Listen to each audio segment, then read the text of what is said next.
O movimento PUC São Paulo pela Democracia, junto com outros movimentos e entidades como o Grupo Prerrogativas, organizam um ato pela democracia no Brasil na próxima segunda-feira, 24 de outubro.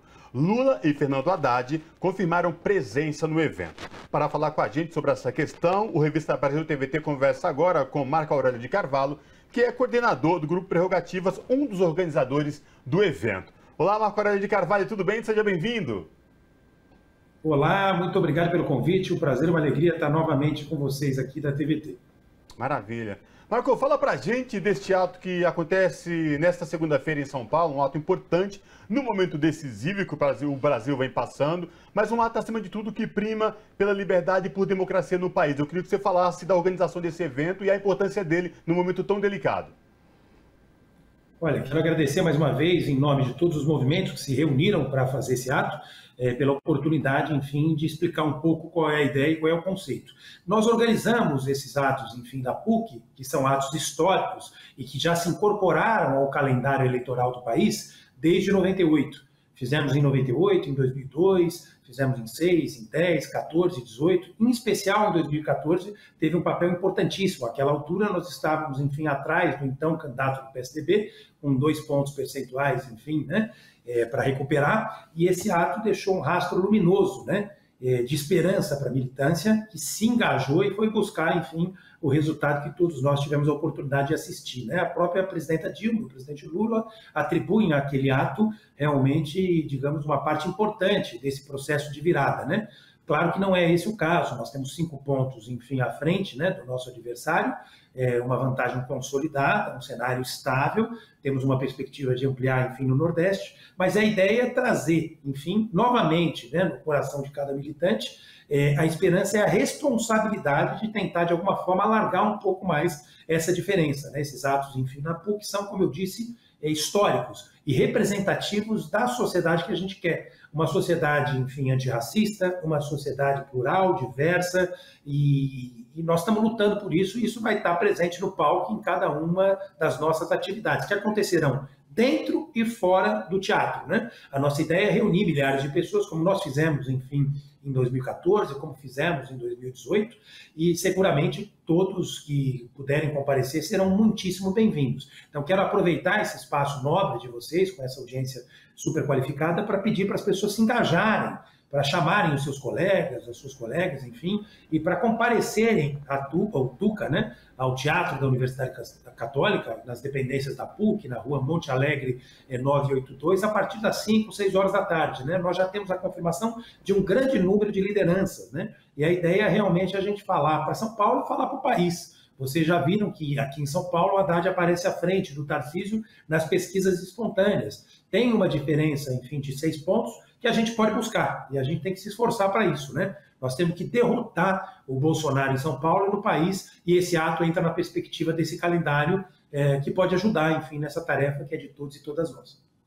Você trouxe um histórico desse ato que já aconteceu em eleições anteriores, no pedido pela democracia, mas nessa eleição especificamente 2022, a gente tem visto que o debate sobre a garantia do Estado de Direito, democrático de direito, tem sido a tônica desde o primeiro turno e tem se intensificado. Nesse segundo turno, inclusive, a gente teve algumas aderências a esse discurso, a esse debate da garantia da democracia nessas eleições e no resultado dela. Gostaria que você comentasse essas adesões, esse processo desse envolvimento das pessoas, das entidades, nesse segundo turno, na manutenção do Estado democrático de direito. Olha, a sua pergunta, como sempre, é muito inteligente. Veja, assim como em 2018, a escolha agora não é difícil. Ela já não era em 2018 e muito menos agora. Nós temos a luta da civilização contra a barbárie. E nós temos um desafio enorme para reconstruir e reconciliar o país. Nós temos que deixar de lado eventuais divergências, por mais profundas que possam parecer, com viés ideológico, para focar no que é fundamental. E o que é fundamental é defender um ambiente democrático onde essas divergências possam se contrapor. Nós precisamos continuar vivendo uma democracia que é o regime onde eu posso defender a minha posição, que pode, na verdade, ser oposta à oposição de quem quer que seja. Então, hoje, na verdade, a nossa convergência mínima é com a defesa do Estado Democrático de Direito, com a defesa da rigidez das instituições. E é exatamente por isso que nós estamos construindo uma frente verdadeiramente ampla para, com a liderança do presidente Lula e do ex-governador Geraldo Alckmin, reconstruir e reconciliar o país. Para vocês terem uma ideia, nesse ato estarão lideranças como Henrique Meirelles, com quem nós temos divergências conhecidas, já serviu aos nossos governos, mas já se desligou também, né, das nossas propostas, de alguma forma, em algum momento. Nós vamos estar também com a presença de pessoas como Marina Silva, que recentemente declarou apoio ao Haddad e ao presidente Lula, um apoio muito importante. Convidamos João Amoedo, vamos ter a presença do ministro Joaquim Barbosa, enfim, de diversas lideranças que representam segmentos diferentes da sociedade, mas que estão reunidos com uma preocupação comum: defender a democracia e as instituições do país. Marco, quando a gente fala em democracia, né, muita gente, quando eu falo muita gente, Marco, é lá na ponta, o trabalhador assalariado, aquele cara que está na grande periferia, parece que é uma realidade muito distante. Mas para a gente falar para essa pessoa que ela compreender a importância de defender um Estado democrático, a gente toca num ponto importante, que democracia também é o direito de se alimentar dignamente 3 vezes por dia, o direito à saúde digna, o direito à educação, o direito de existir e poder ir sem nenhum problema, sem ser confundido na periferia, de tomar tiro porque está numa atividade suspeita. Eu queria, se você puder, por favor, de forma didática, traduzir esse conceito especificamente para a gente englobar de forma ampla e que a pessoa que está lá na ponta também se sinta parte desse processo, Marco.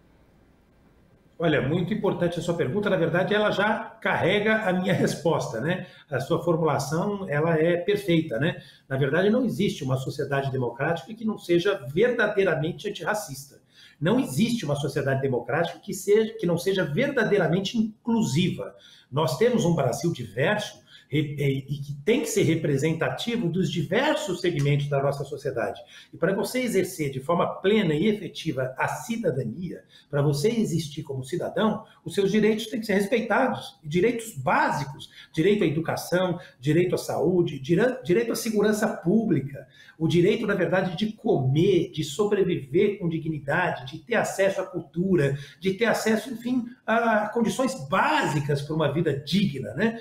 Para uma vida que seja verdadeiramente capaz de te projetar num cenário onde você possa ter igualdade de condições para concorrer com quem quer que seja, na obtenção de um título acadêmico, na obtenção de um emprego. Então, não existe uma sociedade verdadeiramente democrática que não respeite esses aspectos relacionados à inclusão, à diversidade, ao antirracismo e a outras pautas que, em regra, são pautas do campo progressista. O presidente Lula fala disso com bastante felicidade, né? É muito simples, é muito fácil, eventualmente, você dizer que você vive numa sociedade, digamos, democrática, fechando o vidro do seu carro, não olhando para o lado, não percebendo que existem, hoje no país, 35 milhões de brasileiros passando fome, mais de 100 milhões de brasileiros que estão abaixo da linha de segurança alimentar, que existe, na verdade, um número enorme de brasileiros que não consegue ter um padrão mínimo de consumo, um número enorme de brasileiros que não consegue dar para os seus filhos oportunidades básicas de concorrer com os filhos de quem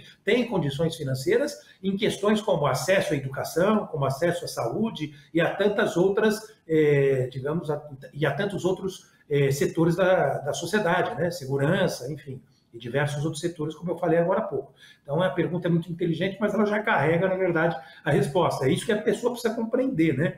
É fácil dizer que nós vivemos numa sociedade democrática, né? E conviver, por exemplo, com o racismo, conviver com a fome, com a miséria que nos envergonha diante do Brasil e do mundo, né? Enfim, essa não é uma sociedade verdadeiramente democrática.